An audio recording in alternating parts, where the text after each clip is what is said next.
one. Good evening, Relishers. Welcome to the Relishing Dead podcast. I'm Dawn. I'm Carol. Eliza. I'm Barb. I don't know if I talked over Carol there. And tonight we have a very special guest, very talented, one of the sweetest men ever, our fellow camper, fellow vendor, Jeremy Palko. Yay! Thanks, buddy. Thanks, man. How are you, Jeremy? I'm doing all right. How are you ladies doing this evening? Great. Awesome. Awesome. Yeah, just hanging out with my dude here, so you can go away now. So cute. Or you can hang out. Another special guest, Jonesy. Yes. Don't mind him. Jonesy. I remember him when he was a baby. Yeah, the camp was the first time I took him out, and he was, that big. Oh, yeah. Everybody tried to kidnap him. How old is he? He just turned 3. Oh. Cute. So sweet. We know we have some slides Carol has going on over there. Mm-hmm. I don't know where she wants to start with. Well, let me get rid of the cat because I told you. Aw. Magna Animals are welcome. too. All animals welcome. All right. So there we go. Oh, cool. All right. Magna, come on, lady. All right. Okay. So as we all know, Jeremy is one of our buddies from the camp. And he is a well-rounded individual as far as his artistic abilities go. Absolutely. And his career. Yes. His career, yes. Well, that is awfully kind of you guys to say. So we want to talk, of course, we talk about everything that is Walking Dead, and we all know that Jeremy was in The Walking Dead. He was in The Mothership. Yes. Andy. Yeah, I like that. That was cool. And this is the first glimpse that we get of Andy. See, Dawn, I remembered. Trivia question. Look, Jeremy, you got to understand a little backstory. I knew that you were in the show, and I could tell every episode that you were in. I just couldn't remember what your character's name was because I'm 55 and I'm getting old. That's fair enough.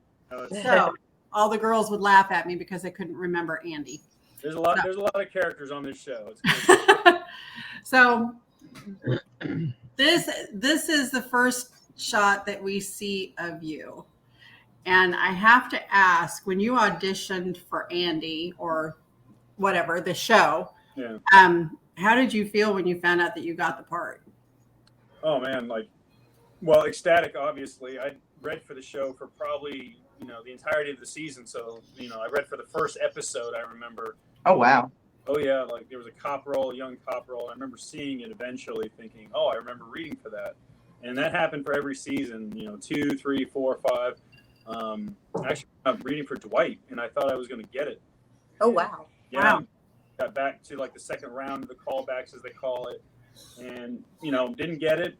But you don't really worry about that kind of stuff, and I'm just thankful, that they kept wanting to see me for different parts, and then it's just funny. After you audition, you always kind of think about it, you're like, oh, I hope I get it. But I remember with this one, I didn't think about it afterwards. I really kind of just forgot about it. But I was at work at the time. I was a bartender for about 6 months. I was terrible at bartending. Horrible. And my boss at the time was a big Walking Dead fan. And he knew I was an actor. And when I got the call, I was actually at work at a bar. And I went outside and I took the call with my agent. And I just remember, I think I screamed and I was ecstatic. And I told my boss that I basically quit. And he supported me. And that was that. But he understood because he was a Walking Dead fan, so he was fine with it. Yeah. Go, and then come back and tell me how it was. So Right. I do have to say, though, your facial actions on the show were absolutely spot on. Yeah. You have the best facial expressions. Well, thank you. That being in that environment was very helpful. That's for sure. Just kind of everything was very real out in the woods, so you felt like you were, in an apocalypse situation. So I absolutely love this. I love this whole interaction when you're fighting with Rick and Daryl and Abe. I forgot about that part of it. Well, it's a gratuitous Rick shot because Dawn and I are sister wives, so I had to. Yes. Yeah. Go ahead, Carol, but I have a question about that afterwards. Go ahead. So my question also about this is that I know that you did a lot of stunt work prior to your speaking roles. Mm-hmm. And so I'm wondering, did that help with these fight scenes? I mean, yeah. I mean, I grew up kind of doing athletics. Like I was always into football and wrestling. I did a few years and just athletics in general. And so, But you're also a second-degree black belt in Taekwondo. Yeah. Mhm. yeah, I still put that on the resume just in case one day I need it for like an acting purpose. But I really think that if anything happened, those wrestling days would come in handy. But Did you ever apply for like Cobra Kai? Oh man, I wish I did meet Machio. That was kind of cool. Yeah. I grew up doing martial arts with my brother, my sister, my dad, and we all, we studied for a long time, and yeah, really enjoyed martial arts. But that definitely helped with the stunts or getting ready for the stunts. That's for sure. My question for that was with the Abraham fight, were you intimidated by his size? No, because like I was, bigger than him, kind of. Well, no, actually, he was actually bigger than me, but not by much. And then in the script, it says like I was this dominating force. You were kicking his ass. Yeah. So he actually like raised a red flag. He's like, just so you know, like no disrespect to the new guy, but I could probably take him. In the script, it was like I take it. First of all, it was really funny because we rehearsed this fight scene, like 10 times. Fall this way, fall this way. Norman came up and like bent my arm one direction, and on action, we did none of that.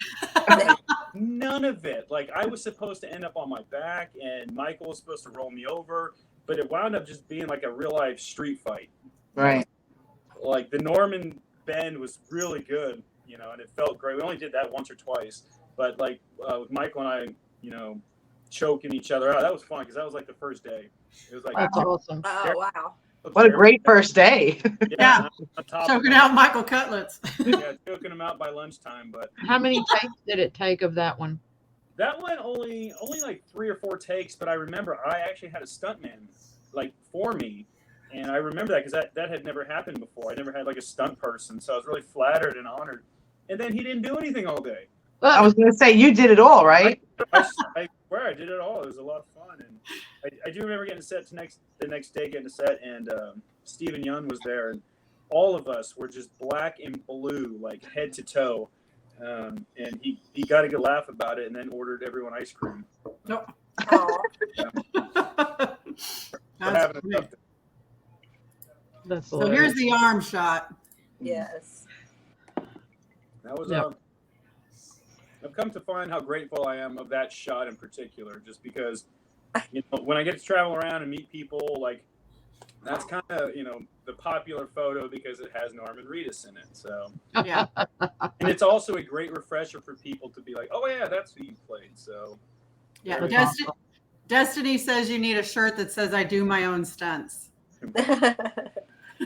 Oh, that's interesting because But I I don't see know about- absolutely no comments tonight. I wonder why. Yeah, I'm seeing them. Everybody's saying hi. Angel's on, Zenape's on, Anissa is on, Jason's there. We got several people in the comments. I never not see any comments. Yeah. My daughter Angel says that Jeremy, you're very handsome. Oh. Thanks, Terry. Oh, but going back to stunts, I actually thought I was going to be a stunt guy. Ironic enough, I worked at Fear Factor Live. Oh, That's just random, but I worked as a stunt rigger there, and a lot of the older guys there were like, they knew the Hollywood system, they were stunt guys, and so a buddy of mine, Kevin, kind of got me into one of my first roles, which was Never Back Down. Yeah. right. Yeah. Where I played the football player, and I took my own stunts. I remember I got hit for like 3 days, and I mean, after that third day, I was like, I do not want to do stunts. Like a lot of respect for the stunt community out there. They are. Yeah. And that was in 2008, right? Yeah, that was back Mhm. 14 years ago. So, Is that when? And that's when you also got your SAG card. yep, I became a SAG member. Actually, it popped up on one of my memory things on social media. And 14 years last week, I've been a member of the Screen Actors Guild. So, That's amazing. thank you. Again, this goes back to his facial Yeah. reactions, Barb. Yeah. I don't think I've ever watched this like frame by frame. So There was just so many great shots of you, Jeremy, that I just didn't know what to choose. So I just said, you know what, I'm just going to pick them all. I'm videotaping the action, and I'm like snapping pictures left and right. I'm just gonna send them all to her. Yeah, Barb was sending me videos. It was like memory lane for me. Like this was like I remember sitting under that tree with Norman, and like, okay, little story here if I may, but I was literally in Gatlinburg 2 weekends ago for a Comic-Con, and I was next to David Del Rocco. Yep. The Boondock Saints. And Yeah. Guy. We talked all weekend. Awesome guy. And I told him a story. When I was like 16 years old, I saw the movie The Boondock Saints. I remember my dad was like, "You have to watch this movie." And at 16, I watched it, and I thought, man, that would be so cool to be an actor. Like, how cool would that be? And fast forward to that moment where I was working with Norman, I remember thinking, man, I remember being 16 years old, watching the Boondock Saints and thinking, how cool would it be to be an actor? Yeah. And so I had a real moment there. And a friend of mine, Devin, was the makeup artist, or one of the makeup artists on this shoot. She's now with Stranger Things, winning amazing Emmy awards. So good job, Devin.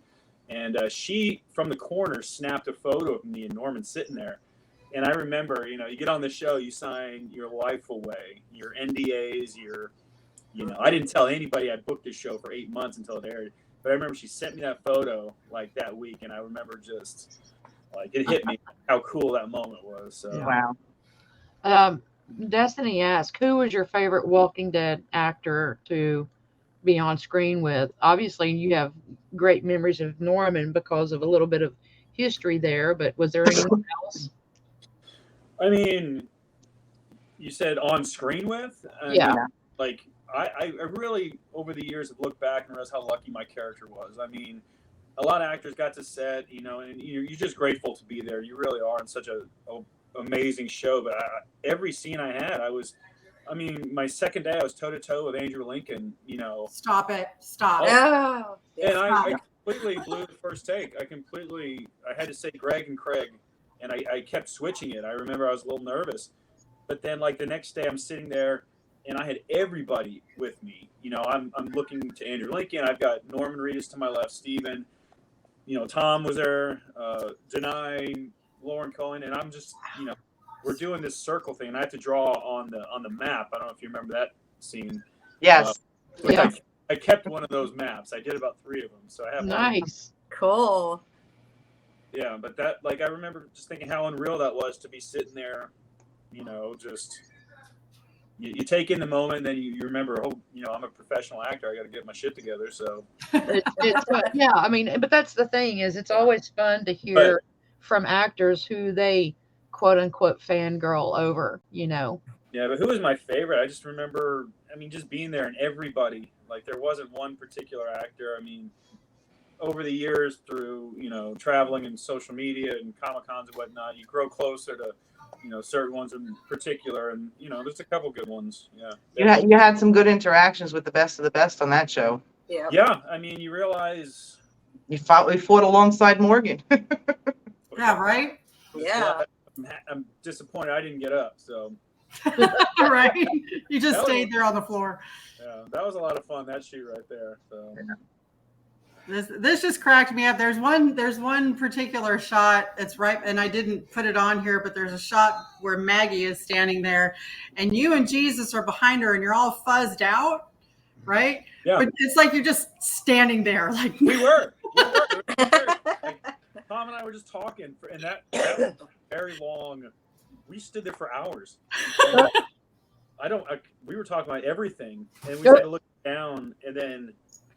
Yeah, I think Andy Lincoln there would come over to us at one point, and that's when we kind of had to react to that, and that was cut onto the next scene. But yeah, we just stood there, kind of fun.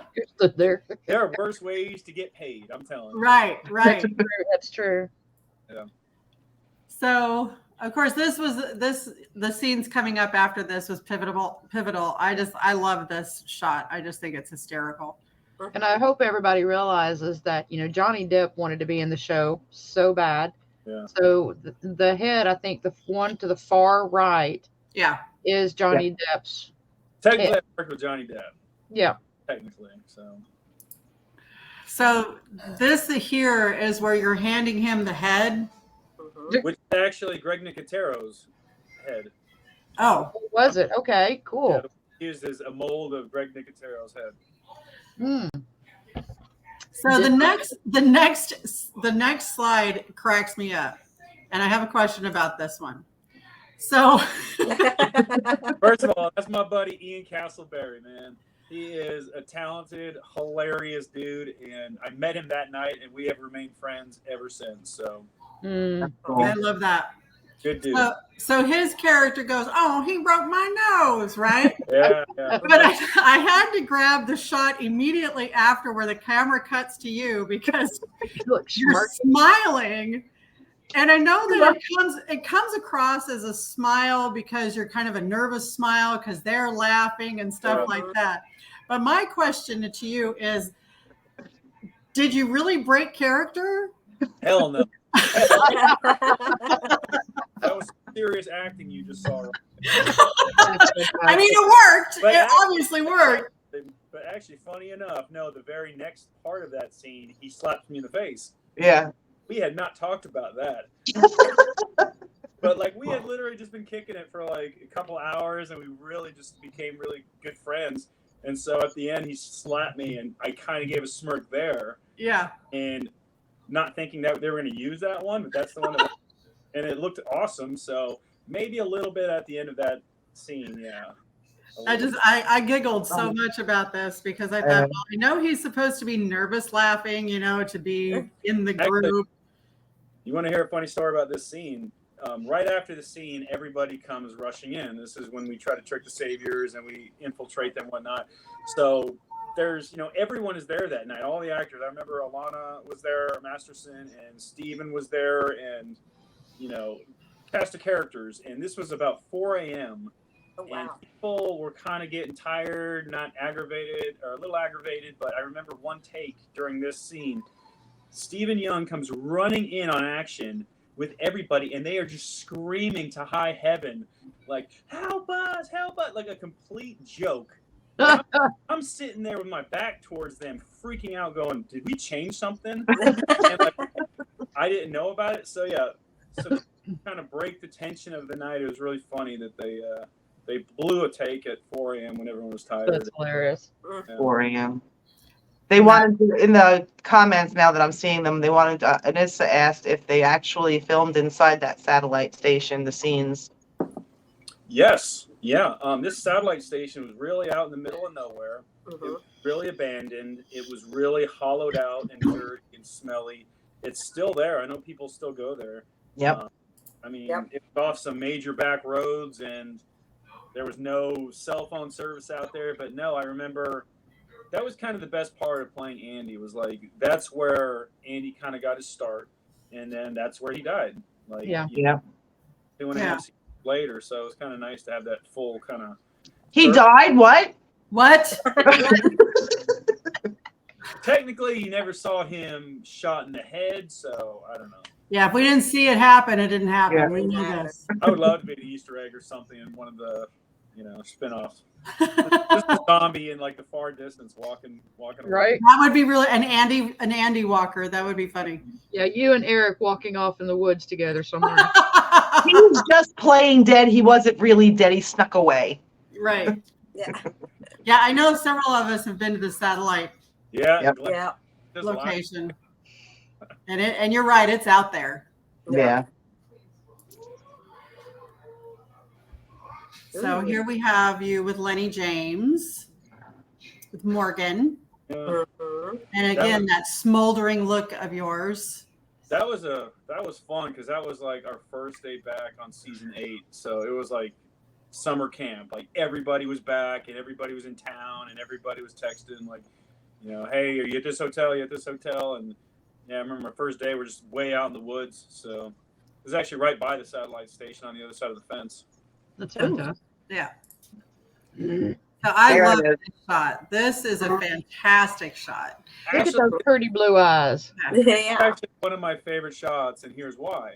So when my character died, spoiler alert, you see my body on the ground, and then fade away, whatnot. And I remember I was done. I was wrapped. I got a standing ovation, which was wonderful. They give you a nice round of applause. They send you off. Then I got a call a week later, and they needed one more shot.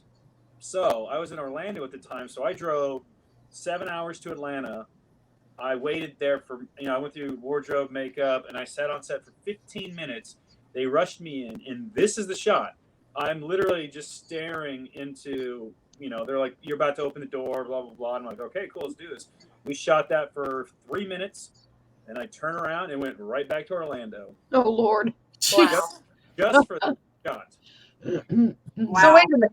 So they already killed you and you had to come back to just do this shot? Yep. I've been wrapped off the show. I shed some tears, said some goodbyes, took some pictures, and stole one thing, and yeah. What? That's What? detail. What was that? Actually, I did. I took my armband. There was a little green armband that fell off my jacket. And Nice. That's it detail. was the patches, or not patches, but just the strips that represented the colonies, and it was the green one for Hilltop. So Cool. still stays in my car. There you go. Awesome. Yeah, that's like I was saying. Let's talk about detail. Bringing you back for that. I'm Right. telling you, they pay well, so it was worth Yeah. it. So in here we have poor Andy on the floor. I sat there for probably 2.5, 3 hours. Oh, wow. My hair stuck to the floor. They had to come in with shaving cream and splatter it all over my neck and head to get my head off the floor. Oh, Lord. But I did. I fell asleep. It was kind of nice. Take a nap. I did. I mean, Take a little nap. we were shooting for 2.5 hours. The scariest part, though, is they had the room next to it had all the guys that come out and they come out guns blazing. Well, these guys weren't exactly stunt professionals. You know what I mean? Mm. So when you get a bunch of amped up kind of actors and extras to run over a bunch of people, a couple of us got stepped on a few times, and that was that was a scary night at 3 But o'clock. again, they pay well, so Yeah, I was still every take. You're just sitting there crotch up with 50 giant gentlemen running by with guns over your crotch. just praying. And here's the worst of it: they're trying to get on camera. Yeah. I get it. I've been an extra for years. I get it, but that was that night. So how did this make you feel when you got to sign the wall at the Woodbury shop? That's quite an accomplishment. I remember I was I think we were there for season 8, and a few of us went out to Nick and Norman's, and we went to the shop, and I believe her name's Michelle, who runs the shops. Very sweet lady, and introduced ourselves and just simply asked, who'd you guys play? And a couple of us signed the wall that night, and that was I hope it's still there. So Oh, I'm sure. It is. Yeah. it is cool. Yeah. That's fantastic. So we wanted to ask you about some of the actors that you have met in your journey. Scott. And I've got a great story about Scott. Oh. If we can just jump in. Yeah. I remember I had not booked The Walking Dead yet, but a friend of mine took me to the Walker Stalker Con in Orlando when I was living at the time. So I walked around, and I'd been on Bloodline and the Vampire Diaries at the time. So I knew a few people at the con level and whatnot. And so I got to meet Scott Wilson, and I mentioned to him that, I'd read for the show a couple times. And I mean, Scott was one of those guys who would look you dead in the eye, and he would talk to you. He wouldn't, look away. He literally would have a conversation with you. He looked me dead in the eyes, and he said, stay with it. You'll get it. Aw. I'm not even joking. A year later, I booked a show, and my very first con I was at was Horror Hound Cincinnati, and I am backstage with Scott, and I reminded him of this story, and he gave me the biggest hug. And then I went out on stage, and I was there, and it was him, Michael Cutlitz, myself, Seth, Michael Trenor, and Tom. Like, we had just done my first panel. There was 3,000 people there. I was freaking losing my mind. Scott was next to me the entire time. Aw. Very nice guy. Amazing. I love that. Sorry. Aw. Another gratuitous Andrew Lincoln picture. Yeah. No, man, it was the 100th episode of the show. It was season 8, episode 1. Again, we'd all just come back. It was like summer camp. It was so wonderful. And we had a champagne toast after our long day. And this was like, we were at war with Negan, so there was hundreds of people. We had just been shooting all day with guns, and like it was a hell of a day. It was so much fun at the end.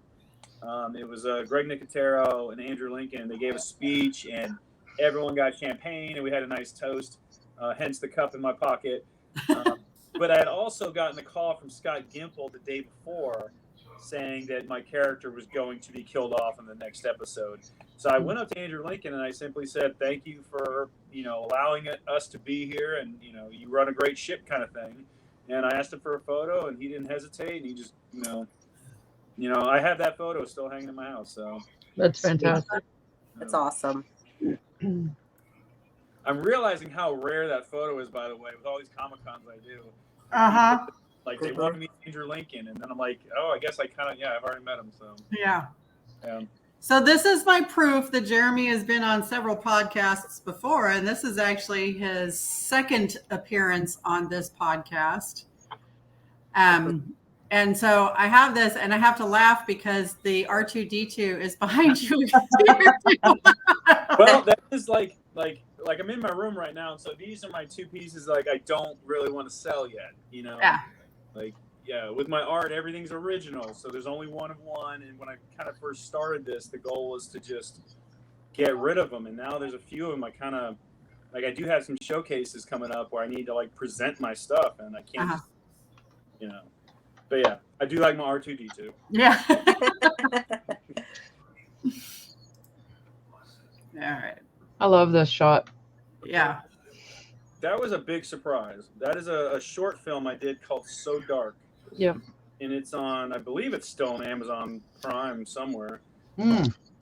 And then we have a second one that's like a 22-minute version. Anyways, a friend of mine, Melanie, she contacted me and said that this director was making the short film, and he saw something of mine, and he wanted me to do it.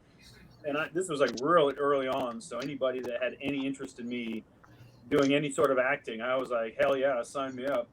And then I went down and just kind of on a whim just shot this little short film, and it wound up winning a couple kind of short film contests, and it wound up winning a $50,000 grant on Amazon Prime to make a second one, which we did.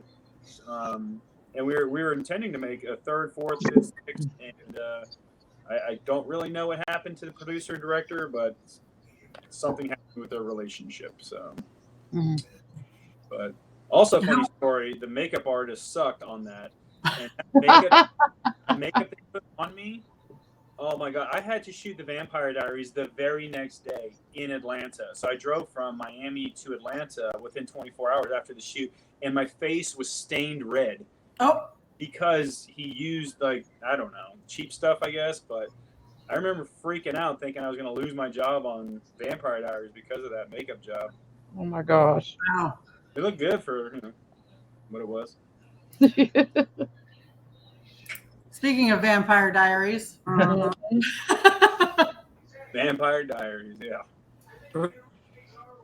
Party boy Jeremy. Right. Fraternity President Frankie. Actually. That's right. But yeah, that was fun. I just remember being really disappointed when it came out because I had 5 scenes, and when it aired, they shrunk it down to 1.5. And I remember telling everyone to go see it and turn it on. And I think it was my mom was like, "Where were you?" After the episode. So whatever. That's what you learn. And look at that youngster. Oh. Wow. Wow, that was I thought I'd made it in Hollywood at this point. Second thing I ever booked, I was working at Universal Studios. Like, I was an actor there and everything. And then I booked Guiding Light, the soap opera Guiding Light, And I remember it was shot really fast in the park. And I was like, I guess this is how they shoot movies, And it was just really fast. And it wasn't, the highest quality, obviously. But I do remember when it aired, my grandmother, who loved Guiding Light, watched it. And at the end of that season, they canceled Guiding Light. So, oh no, I kind of felt responsible for it. 73 years running, and then the last year, sorry. Jeremy Palko single-handedly destroyed a soap opera. Walking around studios all day, and I had a name tag that said Jackie because that was my character name. And because I worked there, people thought I was an employee there. And so for half the day, I would just be helping people. And the other half of the day, I was so tired of it. And I was like, I don't have to be nice to people today. So towards the end, I was like, I'm just an actor. Sorry, I can't help Sorry. it. Good luck with Jurassic Park. How funny. All right, so let's get to the nitty gritty. Look at this group of happy faces. That is just like mind blowing to me because, like I mentioned, like I'd never painted before, so having people want to come take my class and basically just try things out is pretty awesome. So Jeremy, what inspires you to paint?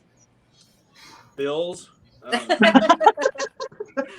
No, truly, it is something that I absolutely love, and I never knew I loved, and I do it like all day, every day. I'm painting. If I'm not painting, I'm thinking about painting. Do you have a favorite artist? Like I don't claim to be some sort of like art snob or anything like that, but I'm telling you, just one day, I literally started painting. It's changed my life, and like my girlfriend and I, we've gone to like the Monet and the Picassos and the Van Goghs, and the more I'm kind of just diving into this and I'm soaking it all up, the more I'm learning that, like I'm fascinated with Van Gogh, like absolutely, like it's incredibly sad his entire life. Right. I mean, just to those who don't know, Vincent Van Gogh, basically, you know the name, Yeah. but he only painted for 8 years of his life, and he only painted 700 paintings. He never sold a painting. Right. It's those weird things, and I'm like, I think I sold 700 paintings, in the past 2 years. So you start finding reasons to believe in this stuff, and I'm not taking it for granted, that's for sure. And we have these guests who keep, bragging about it even afterward, and wanting more of those art classes with you. So. I'm completely honored and flattered. Anytime somebody sees a piece of my art and says, "Hey, I want that," that, like, selfishly, like, makes me feel so incredibly good. Like, I just keep doing it. And what I like is absolutely everything is an original. You do no prints, you do no copies. You recently did a commission for me, and I've got probably 9 of your paintings on my wall in my guest room. And I think I know Barb has probably that many as well. And I love the fact that every piece is its own individual piece. So that's incredibly important, especially to the fans of your artwork, is to know that what I've got ain't nobody else got, Right. And I'm completely humbled by that. Like, I know it's like cheesy and stuff, but like, man, when that art speaks to somebody, it makes my whole world, and it allows me to do it again and make another piece, and it's definitely taken a weight off my mind. And I tell anybody, like, give it a try. Go, it's fairly inexpensive to start. Just buy some canvas and paint and see what happens. I call it my Jeremy Palko wall. But to go back to what you were saying about starting painting, like, what made you, during the COVID thing, what made you actually say, I'm going to pick up a paintbrush instead of writing a book? Like, what was the inspiration there? I don't know how honest I want to be here, but okay. Come on. So we're good? Okay. Yeah, so come on. COVID was happening. COVID was deep. People were freaking out about toilet paper. So my roommate and I at the time were having some edibles. So I was basically fairly up there when I saw this blank canvas, and I literally just started pushing, acrylic paint around. And, to this day, it hasn't been long, but I credit anything that I've done to The Walking Dead.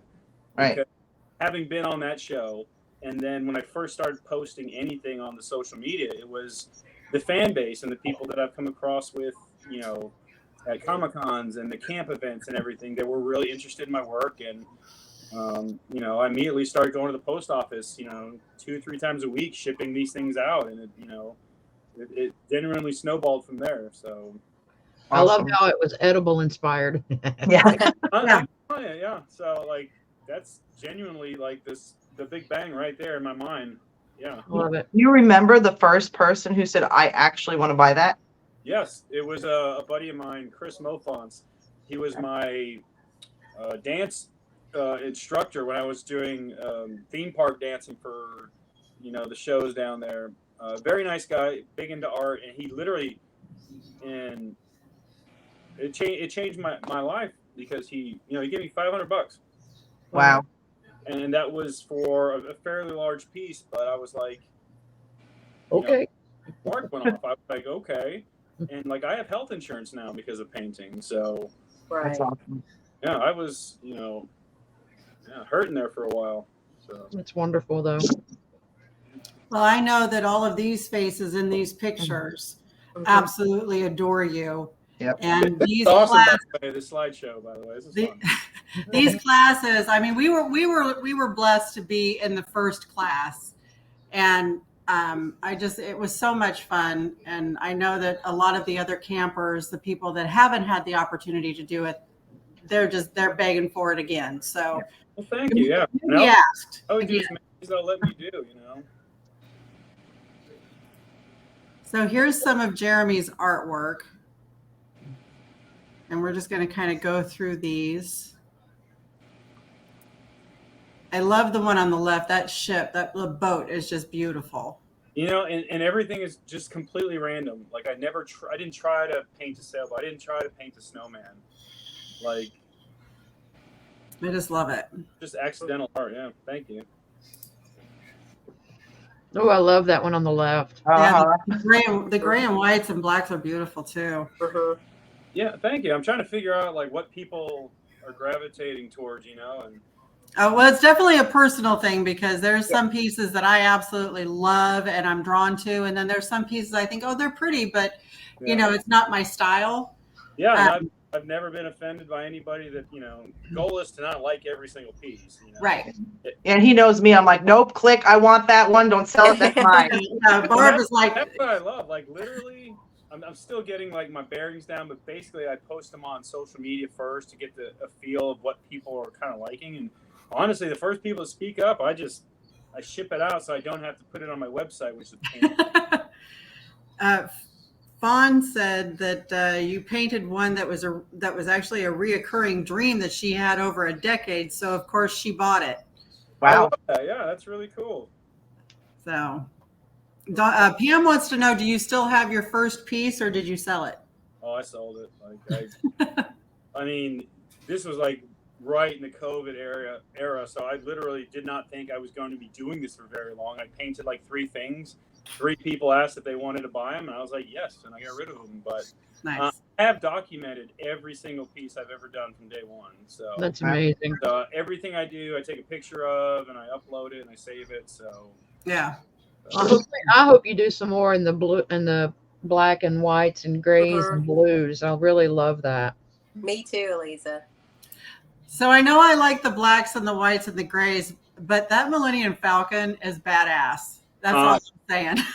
that one came out. I was fairly happy with that one. I love that one. That's just fantastic. I'm actually working on another one right now. So.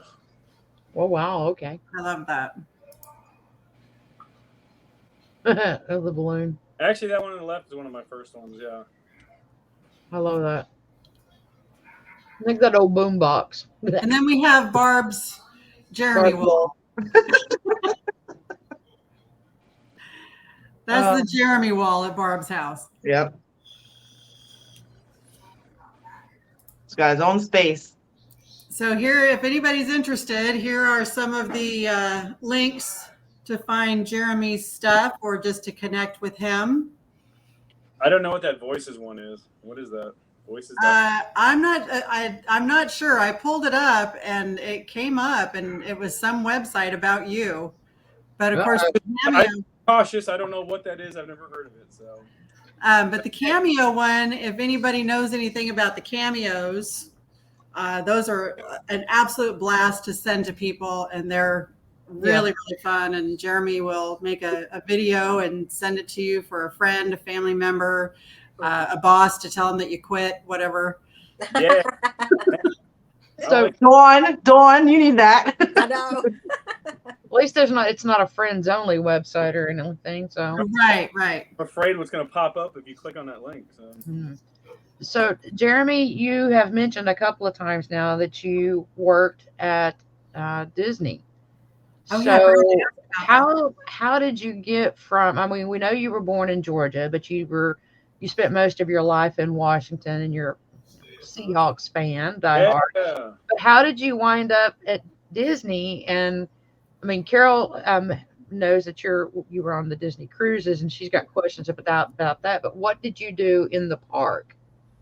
When I knew for a long time growing up that I wanted to do the Disney College program. Like I was born in LaGrange, Georgia, but I moved to Seattle when I was like 4. So growing up, I was always a Disney kid. Our families went to the parks, every couple of years and whatnot. But in college, I took an internship at Disney, and I had a blast. I was actually a lifeguard at Blizzard Beach, just randomly. Anyways, I did 6 months and had fun, and I went back to University of Washington, graduated, and then I really didn't know what I was going to do in my life. And a friend of mine was like, "Why don't you try working on the Disney Cruise Line?" And you can do that?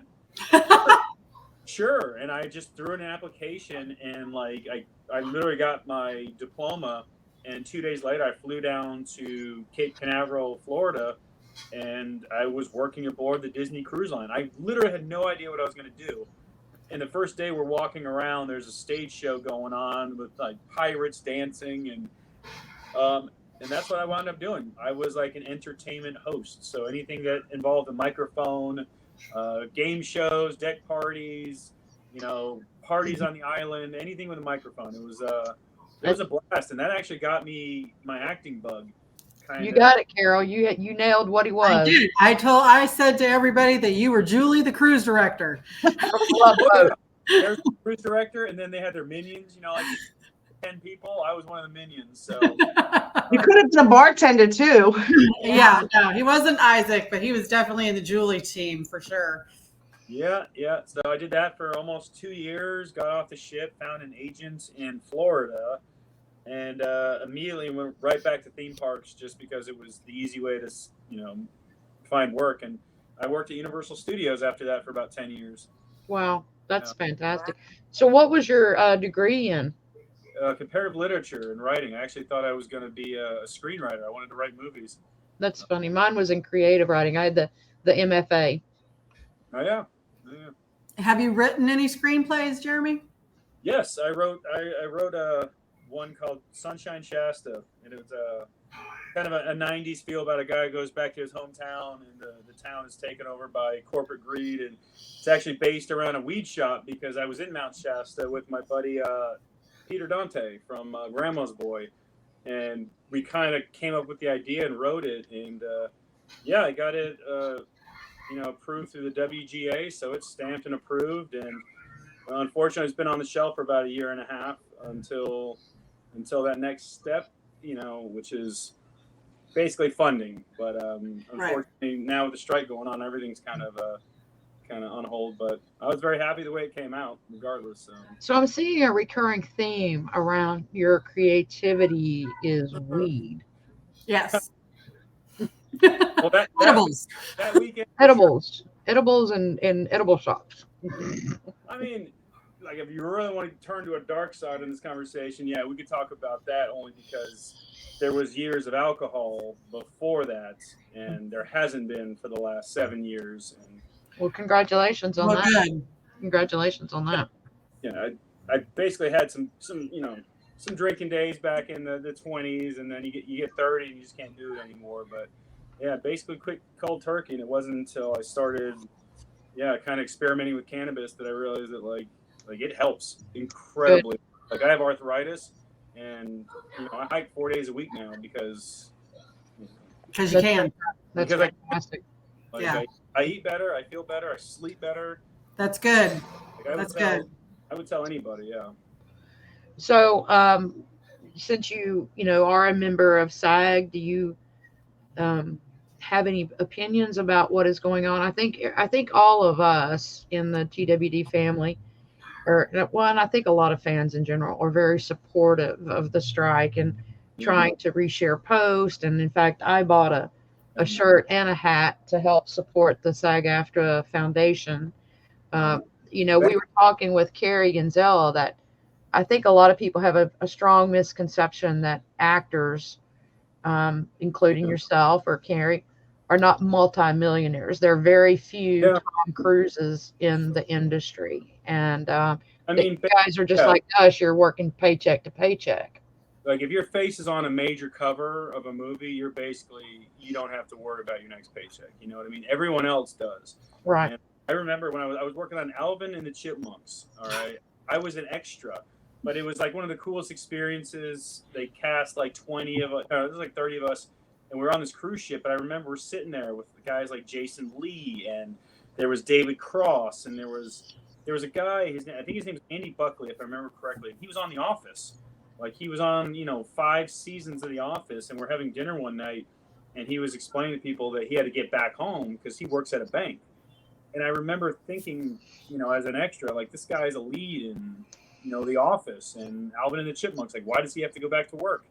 And then you realize you get on cool shows like The Walking Dead, which is very, it's an honor and everything. But it's back to the grind after that. It's back to auditions and, And I've seen, and I completely agree with you guys on fighting for residual payments because I don't know.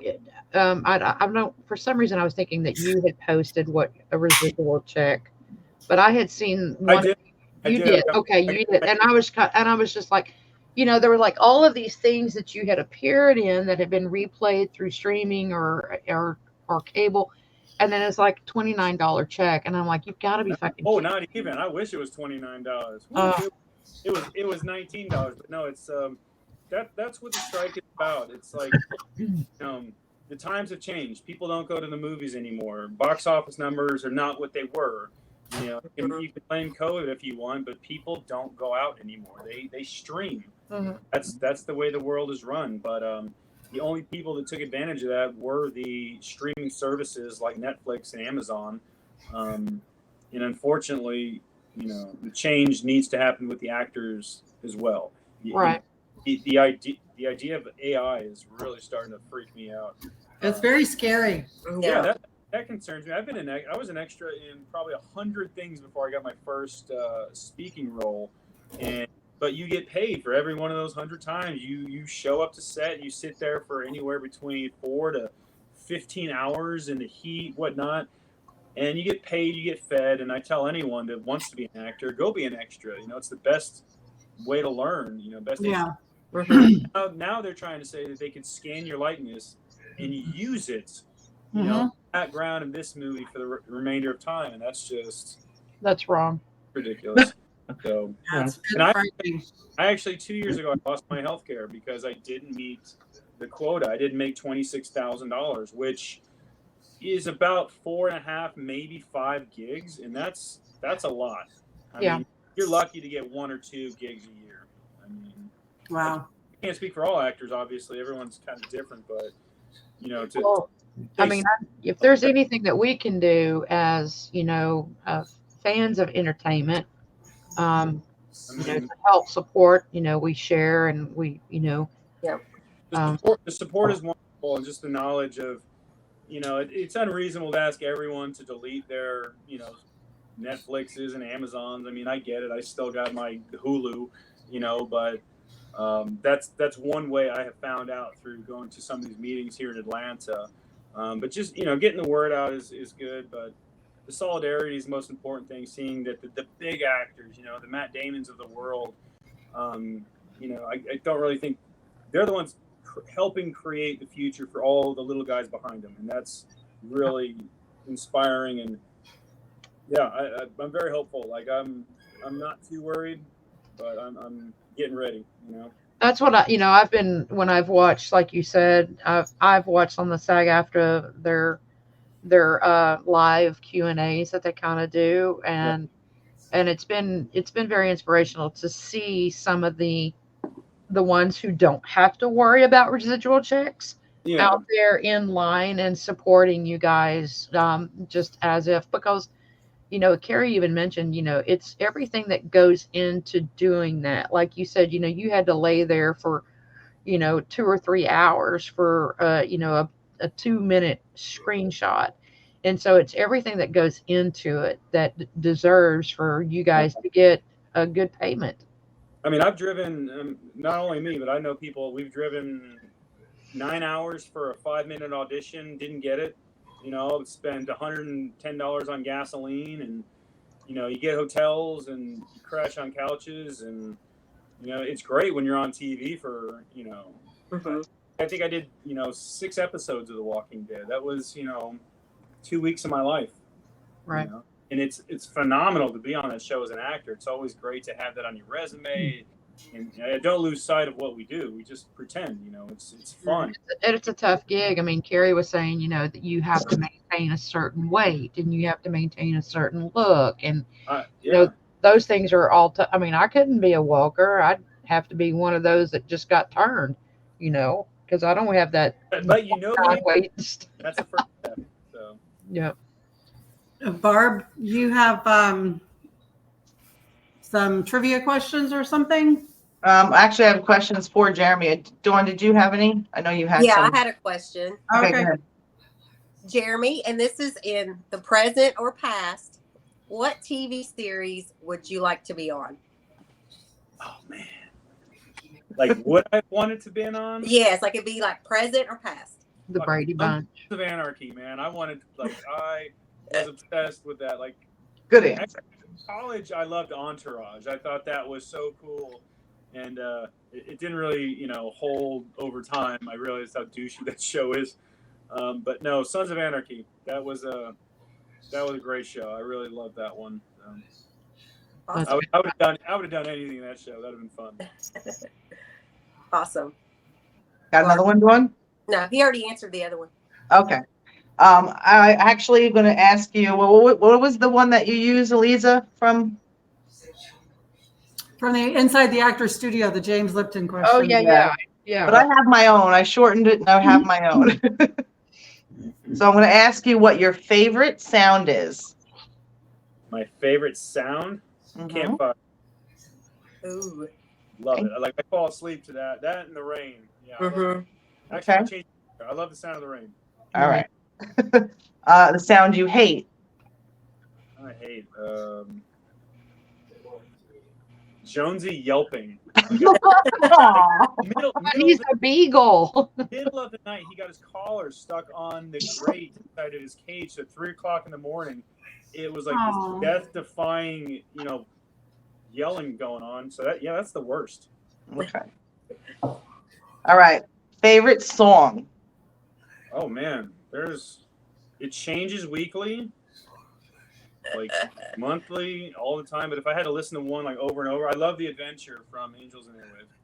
Okay. Favorite movie.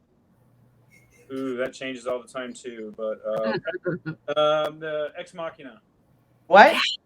Exactly. Ex Machina. If you don't know it, look it up. It's a movie about AI, artificial intelligence. But every time I watch it, I notice something different. That's how I feel about The Walking Dead. Me too. Right. Last question. This is for an actor and actress. If you could have met any one of them, dead or alive, who would have it been? Male and female. Robin Williams. Oh, good one. That's an easy one for me. And a female? Yep. Female. I don't know. I've never really. It's weird. As like an actor, you always idolize like other male actors, like you want to be, but like as a female actor, Melissa McCarthy. I think she'd be hilarious. Hilarious. She Yeah. would be. Yeah. She's one of my favorites. My Yep. face was on the other day, and I saw that. All right. Before we go anywhere else, you guys are good. I do have trivia though. Okay. So people in the comments, remember we have lags, and everybody in the comments got to be ready for some trivia. And we are giving away none other than Jeremy Palko's artwork. Hey. That's for the first one. So let's get ready. We're gonna finish Andy's quote from The Walking Dead. The saviors, they're scary, but finish that quote. And I'll give you the scene is when they were looking at the walker heads on the floor with Rick. And Rick looks up at him and Andy says, gives Rick that look and goes, the saviors, they're scary, but let's finish that quote. Are people like typing right now? I hope so. I hope so. About it. Either that or they're Googling. They're Google.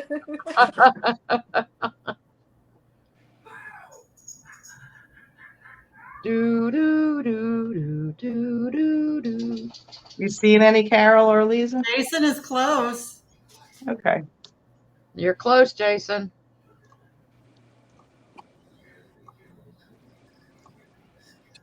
If nobody else gets it, we may have to give it to Jason. He's the closest. Yeah, he's got it. He's closest. It was. Okay, couple more seconds. Yeah, this prick's got nothing on you.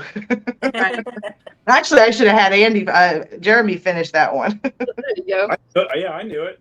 There you go. Say it. Say it.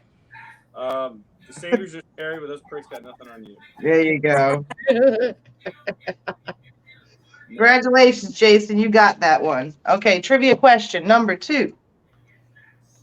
When Andy went back to the satellite station, who was he trying to save to take back home with him? We need his name. And that is for this one. That's a good one. That's a good question. We need the name of the guy that Andy was trying to bring back home and save from the satellite station. What was his name? I did mention it earlier, and that I reversed the name, and I messed up the first take. That's how I remember it. Ooh, no answers yet? No, not yet. That's a hard one. Yes, it is. 5, 4. Nope. Not Craig. 3. Wait, what did they say? Craig. Say it again. Craig. Craig. That is correct. That is? I thought it was Freddie. No. Oh, Freddie was the other dude. See? Oh, see, I Craig, failed. Look, we got it. All Terry right. Okay. Yeah, Terry we had to go Bruno. with Craig. Terry That's Bruno. right. Terry? Yeah, Terry Bruno. Oh, Terry. Freddie was the guy from the crash. Yes. Not my season. What was that? That wasn't my season. I don't know what you're talking about. I don't know what you're No, talking you were but it was they were trying to save the guy from Hilltop. That was Freddie. Okay. That's my bad. I don't normally do that. I'm sorry, guys. about. Way to go. Good job, Jeremy. I heard it. Yeah, Craig. All right, last question. When Andy was drawing the map for Rick and the group for the satellite station, what was the first word he wrote on that map? That's a hard one. I think I know it. And I'm trying to remember where my map actually is in my house. I don't know. That's the other thing that Jeremy stole. Right? I mean, we did like 4 or 5 drawings, and that was actually funny. I remember getting to set, and I was always like already a little bit nervous because I knew I was going to have this big scene with everybody. And at the last second, like Greg Nicotera came up to me. He's like, "All right, we're going to take the camera, we're going to put it here, we're going to pan straight down, and we're going to have your broken hand draw the map of." And like we hadn't talked about this. Like, what am I drawing? Like stick figures and stuff. And thankfully it wasn't too like intricate, and I could just literally just make a hallway. So Yeah. it's not a hint to that answer because I don't think I wrote hallway. But Does anybody have that answer? Not yet. Okay. I'll do another one for this piece. But the answer was Maine. He wrote the word Maine, I was like gonna go. main entrance, but Maine. Nice. And then you wrote lot to the left of that. It was so bad. Like it's not good. All right, this is an easy one. Ready? What's the name of Jeremy Palko's dog? Whoever gets it first gets this one. Oh, I know. Come on, people. Been saying it all night. Yay! Pamela. Yay. Pam got it. Yeah, I'm sorry about that, Craig and Freddie. I mixed that one up. I thought I was smarter than that. I don't normally do that, right, Carol? No. Thank you, Pamela. 420. Pamela got it. That's all I'm saying. Okay, Pamela got it. Good job, everybody. Well, thank you, Jeremy, so much for being on here Yes. with us. And Oh, my absolute pleasure, guys. I mean, it was just fantastic learning so much more about you. Yes. I could talk all day about it. So. We loved it. Go ahead, Dawn. And we like to thank our Patreons and financial supporters of our show: Destiny, Terry and Kay Collier, Sandy Morrison, Lauren Perkins, Ben and Melissa Gilbert, Pamela Blythe, Marianne Craig, and Dustin Baker. And also our very own Camp, Mommy and Poppy, Oscar and Casey. Be sure to also check out our fellow podcasters, Beauty and the Beats and Walking Dead. Yes. And Thank then you hopefully, again, Jeremy. yeah, yes, thank you, Jeremy. And hopefully next week we'll be on the Camp page with the new Daryl Dixon show. And be sure you guys go check out Jeremy's Facebook page at Jeremy Palko, and then it'll be a link to all of his other link tree for his online gallery. And if you don't have any art, you need to buy some art. You need a Jeremy Palko wall. That's right. And if you guys see Jeremy at a con or at the camp or something like that, please support him. Go up, hug his neck. He's a great guy. And he's got a really smoking hot, cute girlfriend, too. So, yeah. All right. Thank you, guys. We love Thank you. you. Bye. Bye, Jonesy. Bye, Jeremy. Bye, Jonesy. Thanks, guys.